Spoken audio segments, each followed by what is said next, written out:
13:22 de Lucas.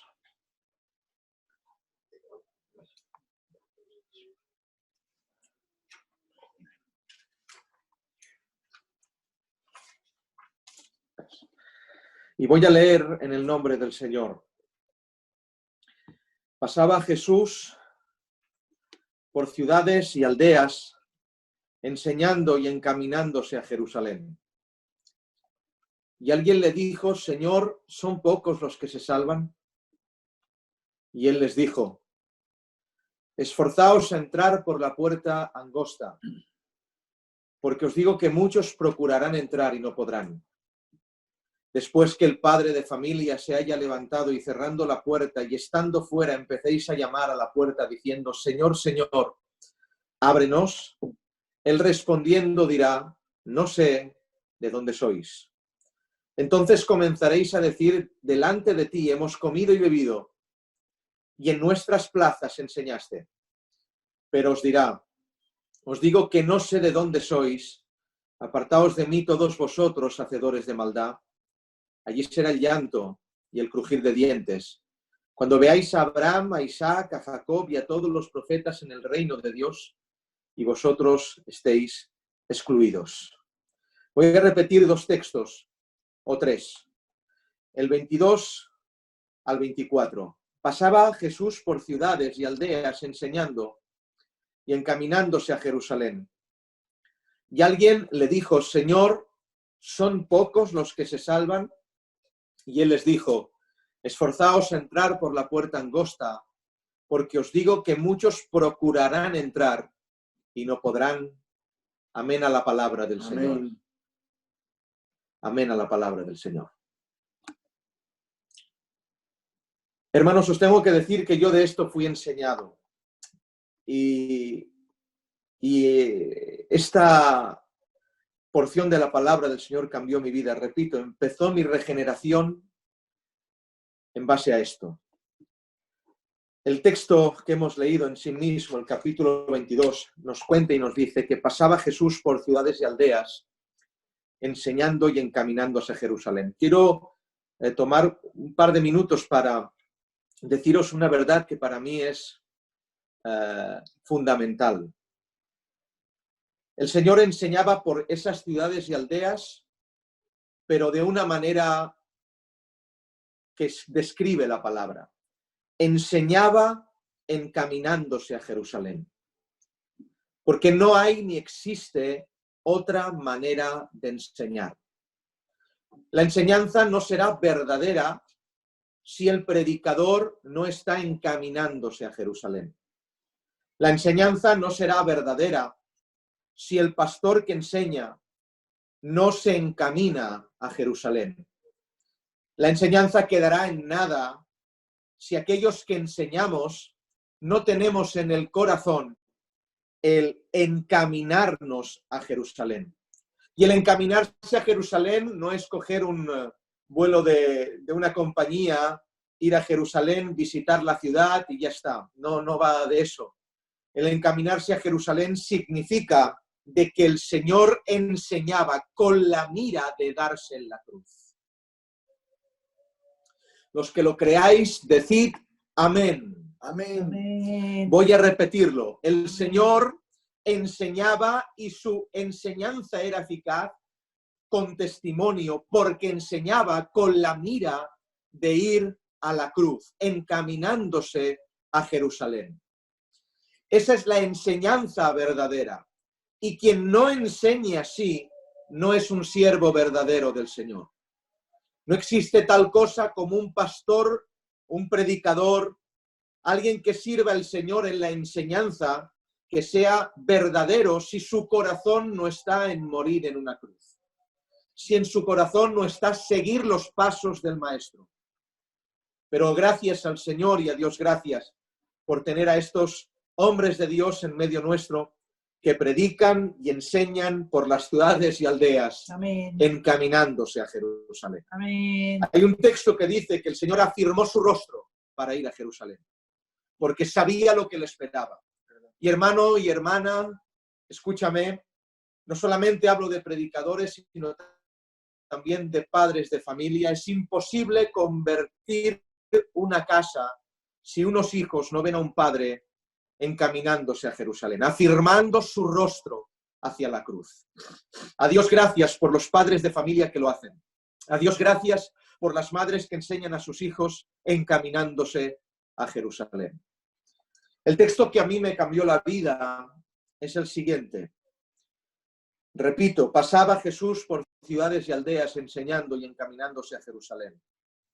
Y alguien le dijo, ¿son pocos los que se salvan?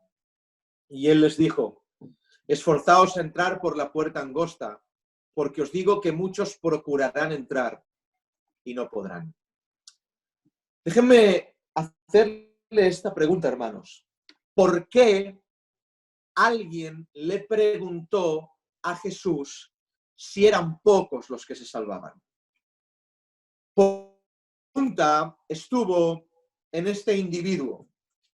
Alguien de entre la multitud, no sabemos si discípulo o alguien de entre los judíos. ¿Por qué le preguntó a Jesús, son pocos los que se salvan? ¿Por qué le hace esta pregunta y no otra? No le hizo una pregunta doctrinal, no le hizo una pregunta en cuanto a una enseñanza que había estado diciendo antes, sino le preguntó quizás la clave del asunto. ¿Quién se va a salvar? El por qué le hicieron esta pregunta. Es fácil, hermanos. Le hicieron esta pregunta al Señor porque le habían escuchado predicar. Parece obvio, hermanos, pero no es así. Lo voy a repetir. Le hicieron esta pregunta al Señor porque le habían escuchado predicar. Y escuchándole predicar, el listón que puso Jesús era tan alto que se preguntaban, ¿quién se salva? Amén. ¿Lo creéis? Amén. Lo creemos. Levantamos la mano, decimos amén. Amén. El listón fue tan alto que todos se preguntaban, si ese es el listón, ¿quién se va a salvar? Porque entendieron de que, puesto el listón en esa medida, nadie sería salvo. ¿Y dónde puso el listón Jesús? Es fácil, hermanos, y esto es hermenéutica pura. Para saber el por qué le preguntaron esa pregunta, ¿son pocos los que se salvan? Debemos de escuchar el mensaje que Jesús predicó. ¿Y cómo podemos hacerlo? Yendo al principio del capítulo 13 de Lucas. Vayamos allí, acompañad. Capítulo 13 de Lucas. En este mismo tiempo estaban allí algunos que le contaban acerca de los galileos, cuya sangre Pilato había mezclado con los sacrificios de ellos. Ahora explicaré por encima esto. Respondiendo Jesús les dijo, ¿pensáis que estos galileos, porque padecieron tales cosas, eran más pecadores que todos los galileos? Os digo, no. Antes, si no os arrepentís, todos pereceréis igualmente. O aquellos 18 sobre los cuales cayó la torre en Siloé y los mató, ¿pensáis que eran más culpables que todos los hombres que habitan en Jerusalén? Os digo, no. Antes, si no os arrepentís, todos pereceréis igualmente. Lo que trato de hacer en esta tarde es que usted, escuchando el sermón de Jesús, llegue a la conclusión y le haga al Señor la misma pregunta. ¿Quién se va a salvar? Cuando usted escuche el mensaje del Señor, usted entonces, como aquellos hombres hace 2000 años, exactamente igual, usted se va a preguntar, entonces, si esto es así, ¿quién se va a salvar? ¿Son pocos los que se salvan? Vamos a intentar descifrar lo que significa lo que dice el Señor en el capítulo 13. Repito la lectura. En este tiempo estaban allí algunos que le contaban acerca de los galileos cuya sangre Pilato había mezclado con los sacrificios de ellos.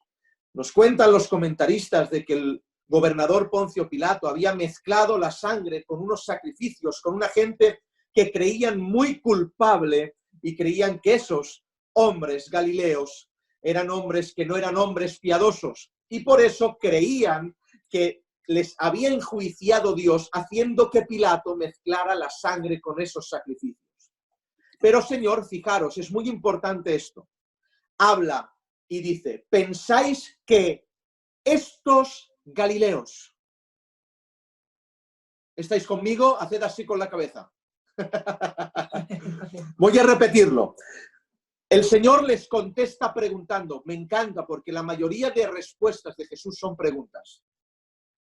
Lo voy a repetir. Si leéis los evangelios, la mayoría de respuestas de Jesús, Él responde con preguntas. Y esta es una de ellas. Repite el Señor. Respondiendo, Jesús les dijo, ¿pensáis que estos galileos, porque padecieron tales cosas, eran más pecadores que todos los galileos? El Señor Jesús está diciendo, esos galileos, hermanos, tengo que poner en contexto y decir que Galilea era considerada una región tibia. Galilea era considerada la región donde no había mucha santidad, donde no había mucho temor reverente al Señor. Galilea era el lugar de los galileos. De hecho está escrito, Galilea de los gentiles, porque había mucha mezcla entre gentiles y judíos y eso había hecho rebajar el nivel de santidad y de guardar mandamientos. Por eso Cristo les dice, ¿pensáis que esos galileos, los que Pilato ha mezclado la sangre con ellos por los sacrificios, son más pecadores que todos los demás? Cristo tiene respuesta. Dice, no. Antes, si no os arrepentís, y ahora señala a los que escuchan. Si no os arrepentís, ¿quién está escuchando? Los de las aldeas y las regiones cercanas a Jerusalén. Ya no eran galileos, son de las regiones cercanas a Jerusalén. A estos les dice, no, antes si no os arrepentís, todos pereceréis igualmente. Es decir, el Señor estaba diciendo y explicando, ¿pensáis que lo que les ha pasado a estos galileos tibios es por causa de un juicio que ha venido de parte del Señor? Y el Señor les dice, si no os arrepentís también vosotros, el juicio también viene en pos de vosotros. Si no os arrepentís, todos pereceréis igualmente. Pero sigue hablando el maestro y dice, o aquellos 18 sobre los cuales cayó la torre en Siloé y los mató. ¿Pensáis que eran más culpables que todos los hombres? Y ahora fijaros lo que dice, que habitan en Jerusalén. Ya no está hablando de Galilea, ahora está hablando de Jerusalén. No está hablando de los tibios, está hablando de los santos. No está hablando de las iglesias tibias, está hablando de las iglesias ortodoxas, de las que cumplen la ley. Está hablando del templo, está hablando de los sacrificios santos. Voy a repetir, les dice, ¿pensáis que estos que les cayó, los 18 que les cayó la torre de Siloé, esto fue una circunstancia que ocurrió, que a 18 hombres les cayó una torre encima y todos perecieron, murieron porque les cayó una torre? Esto decía la gente que había sido un juicio de Dios. Y ahora Dios dice, el Señor les dice, ¿pensáis que a estos que realmente les cayó una torre por un juicio son más culpables que vosotros que estáis en el templo sacrificando? Antes, si no os arrepentís, todos pereceréis igualmente. Igualmente significa que una torre va a caer en nuestro cuerpo, que vamos a ser aplastados, que si no hay arrepentimiento a nosotros los santos, nos va a juzgar Dios. ¿Entendéis dónde pone el listón Cristo? Levantad la mano los que lo entendáis. ¿Entendéis dónde pone el listón el Señor? El listón está bien alto, hermanos. Está diciendo, los galileos son tibios, es verdad, pero si no os arrepentís vosotros, pereceréis igualmente. Luego lo pone aún más alto. Los de Jerusalén, los santos, son santos, pero si no se arrepienten, perecerán igualmente. Impresionante. Porque si no hay arrepentimiento y contrición, si no hay teshuvá, si no hay un cambio radical en nuestra vida, todos pereceremos igualmente. Ya puede usted pertenecer a Casa de David, ya puede usted pertenecer a la Iglesia del Camino. Amén. Si no se arrepiente, todos pereceréis Amén. igualmente. El Señor sigue hablando y el mismo mensaje que aquellos hombres escucharon, escucha usted hoy. Y por eso usted se debe preguntar, ¿quién se salva entonces? Capítulo 13, verso 6. Dijo también esta parábola. Tenía un hombre una higuera plantada en su viña y vino a buscar fruto en ella y no lo halló. Y dijo al viñador, he aquí hace 3 años que vengo a buscar fruto en esta higuera y no lo hallo. Córtala. ¿Para qué inutiliza también la tierra? Él entonces respondiendo le dijo, Señor, déjala todavía este año hasta que yo cabe alrededor de ella y la abone. Y si diere fruto bien, y si no, cortarás la viña después. Impresionante. Voy a repetirlo. Dijo también una parábola. Tenía un hombre una higuera plantada en su viña y vino a buscar fruto en ella y no lo halló. Y dijo al viñador, he aquí hace 3 años que vengo a buscar fruto en esta higuera y no lo hallo. Córtala. ¿Para qué inutiliza también la tierra? Él entonces respondiendo le dijo, Señor, déjala todavía este año, hasta que yo cabe alrededor de ella y la abone. Y si diere fruto bien, y si no, la cortarás después. Bueno, hermanos, el listón sigue poniéndose bien alto. El Señor está predicando y predica esta parábola. Un hombre tenía una higuera plantada en su viña y vino a buscar fruto de ella y no lo halló. Y dijo al viñador, el hombre le dice al viñador, he aquí que hace 3 años que vengo a buscar fruto. Fíjense, hermanos, la paciencia de Dios. Aquí Cristo está representando la paciencia de Dios. Seguro que ningún hombre que tenga un árbol, si no da fruto en 2 meses, lo corta. Pero la paciencia de Dios es, lo dejo 2, 4, 6, 12, 24, hasta 3 años, pacientemente esperando a que dé fruto, pero ni aún así no da fruto.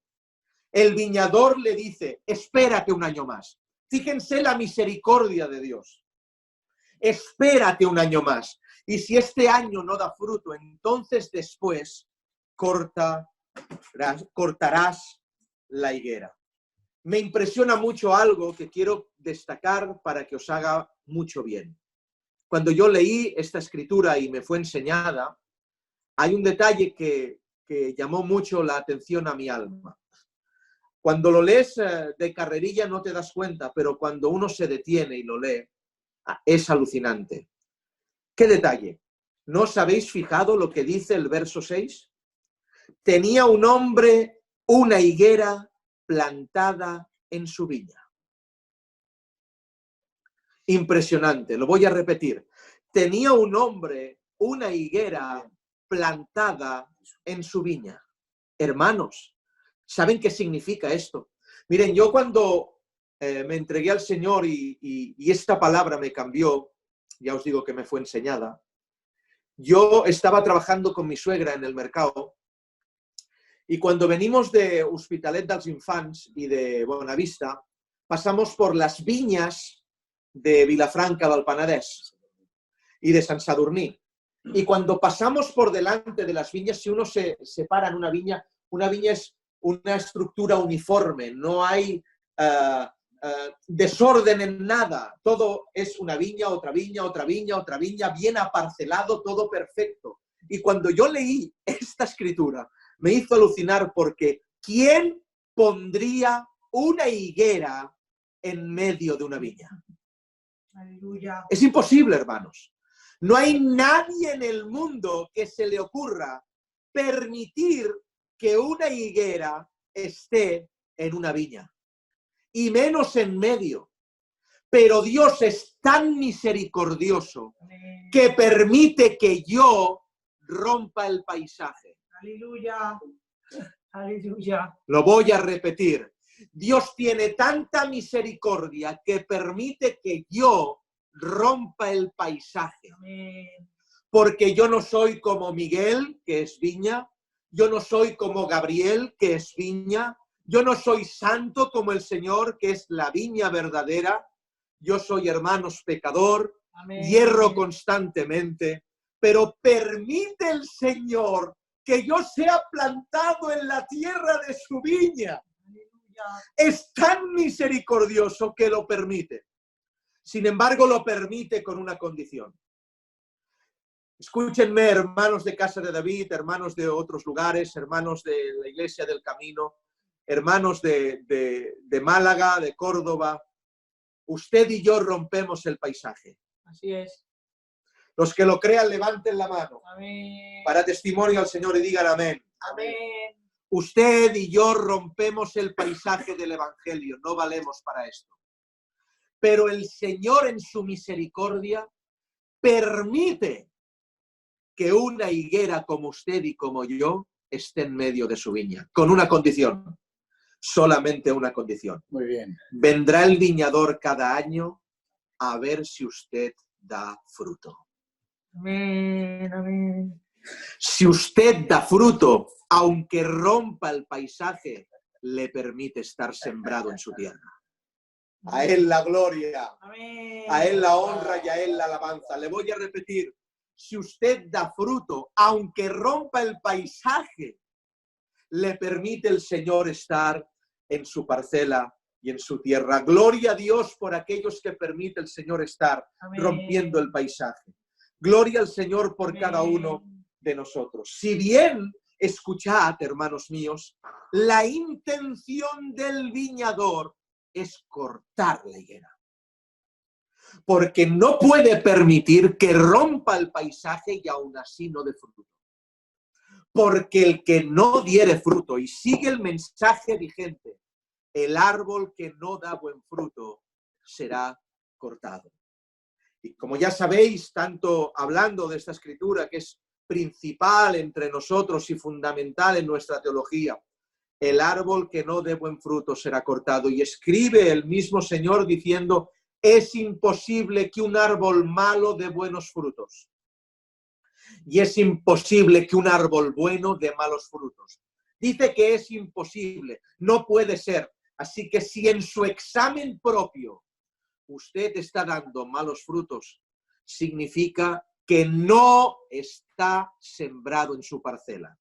Porque a veces en su parcela se puede no dar fruto, pero lo que es imposible es dar mal fruto. Imposible. El Señor tiene paciencia con nosotros y nos espera a que demos fruto. Pero lo que no soportará es que usted dé fruto de mal árbol. Es imposible. Hay que dar buen fruto. Luego fijaros dónde está el listón y volviendo y terminando ya esta lectura bíblica. La intención del viñador es cortar la higuera, pero espera. Y si este año no da fruto, la cortará. Y esperando, hermanos, estamos esperando a que el Señor haga lo que tiene que hacer.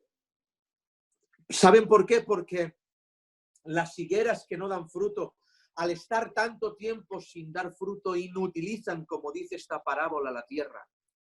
Hacen inútil la viña. Hacen inútil a otras higueras plantadas que sí daban fruto, pero que copian el ejemplo. Y copiando el ejemplo tiene que empezar el Señor a tomar medidas. Y la higuera que ve a una que no da fruto, que es cortada, manifestará ganas de dar fruto para no ser cortada. Hermanos, yo soy creyente en las doctrinas de la gracia. Soy creyente en que somos solo salvos por pura gracia. Soy creyente que esto es de la fe y no por obras. Soy creyente en la justificación, no por las obras de la ley, sino en la justificación solamente por fe. Pero en esta justificación está implícito el arrepentimiento del individuo. Amén. Y no voy a torcer los textos para que diga lo que yo quiero. Así que vamos al texto en sí. Y alguien le dijo, Señor, ¿son pocos los que se salvan?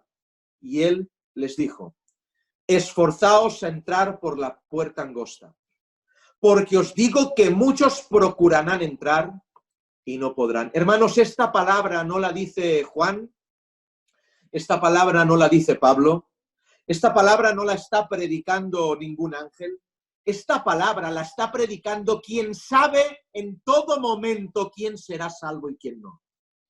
A quien tiene en su mano los tiempos, en quien está en su corazón el libro de la salvación. A este tenemos que escuchar verdaderamente. Y esto lo dice él, no lo dice un apóstol, no lo dice un profeta, lo dice el Verbo hecho carne. Y dice que muchos procurarán entrar y no entrarán. Hermanos, nos está diciendo Cristo que no es suficiente con procurar. Muy bien. ¿Estáis aquí? Amén. ¿Verdad? Lo voy a repetir, nos está diciendo Cristo que no es suficiente con procurar entrar. Luego, si os fijáis y hacéis un análisis completo de la Escritura, encontraréis otro texto que dice, muchos encuentran la puerta ancha, pocos encuentran la estrecha. Hermanos, los muchos están en la ancha. Usted y yo hemos encontrado la estrecha, pero de los que han encontrado la estrecha, pocos se van a salvar. Lo voy a repetir. Muchos han encontrado el evangelio ancho. Ir a una iglesia y ya está. Venga, una iglesia que me prediquen, que me voy para el cielo y toda la historia que venimos viviendo desde hace 50 años. Pocos encuentran la estrecha. Hemos encontrado el evangelio, hemos encontrado la verdad, pero de los que encuentran la estrecha, si no nos esforzamos y solo procuramos, no vamos a entrar. No lo digo yo, lo dice Jesucristo, el Hijo de Dios. Amén. ¿Dónde está el secreto, hermanos? ¿Dónde está la palabra que Dios nos quiere hablar? Y en sí mismo el verbo que nos hará que entremos a ese reino celestial. La palabra clave de este texto es esforzaos. Amén. ¿Lo creéis? Amén. La palabra clave de este texto es esforzaos. Está dando salvación al esfuerzo. Es decir, quien se esfuerza, entra. El procurar no es esforzarse. El bajar a la iglesia no es esforzarse. El leer una vez la Biblia cada cuando no es esforzarse. El ser otra cosa y ser cristiano no es esforzarse. La palabra esforzarse en griego es algo más heavy, más duro, más crudo. Y algunos se acordarán, como yo, que fuimos enseñados de esto. La palabra esforzarse es agonizomai. Y es el verbo que usted y yo conocemos como agonizar. Lo que está diciendo Jesucristo es, quien no agoniza, Aleluya. no entra. Amén. Aleluya. Lo voy a repetir. Quien no agoniza, no entra. Así que si el Señor nos prepara este escenario de este tiempo, nos lo ha preparado quizás para que algunos de nosotros pasemos del procurar al agonizar. Lo voy a repetir otra vez porque esto es muy profundo. Quizás si el escenario que estamos viviendo ahora es un escenario de agonía, es que el Señor está llamando a los suyos para que pasemos del procurar entrar al agonizar, porque el procurar no nos salva, el agonizar sí nos salva. Aleluya. Y el Señor preparará el escenario a cada uno de los suyos para que entren agonizando por la puerta angosta. Y la puerta es tan angosta, tan angosta, tan angosta, yo digo alguna vez, que no puedes entrar usted y su alma. Solamente puede entrar su alma. Usted tiene que dejar el usted afuera. Así que le animo ahora que después de esta lectura bíblica, porque no ha sido más que una lectura sacando 4 detalles y 4 verdades, usted en esta hora dé gracias al Señor porque en este tiempo nos facilita Cristo el agonizar para entrar por la puerta angosta. Agonizar para entrar por la puerta angosta. La hemos encontrado, cierto, pero tenemos que agonizar para entrar por ella. Sí, hermanos, de esto se trata. Somos salvos por gracia, amén. Escogidos por el dedo de Dios, amén. Pero no voy a torcer la Escritura para que diga que esto es fácil, para que diga que la salvación es solo cosa de ir a la iglesia, de aprender teología y nada más. Para nada, hermanos. La salvación es agonía. La salvación es pasarlo mal. La salvación es mutilar nuestro ego. La salvación es, como dice Colosenses 3:5, es como dice Romanos 3:23. La salvación es como dice este texto de Lucas 13. La salvación es dura y es agonía. Así que, hermanos, creo que no tengo nada más que decir. Creo que el Señor nos ha hablado. Amén. Y en estos días sí que tengo algo más que decir. En estos días recordemos por qué estamos aquí. Recordemos los principios. Recordemos el fundamento. Que el virus no le quite la corona a la verdad. Y que no le ponga la corona al miedo. Recordámoslo. Para la gloria y honra de su nombre.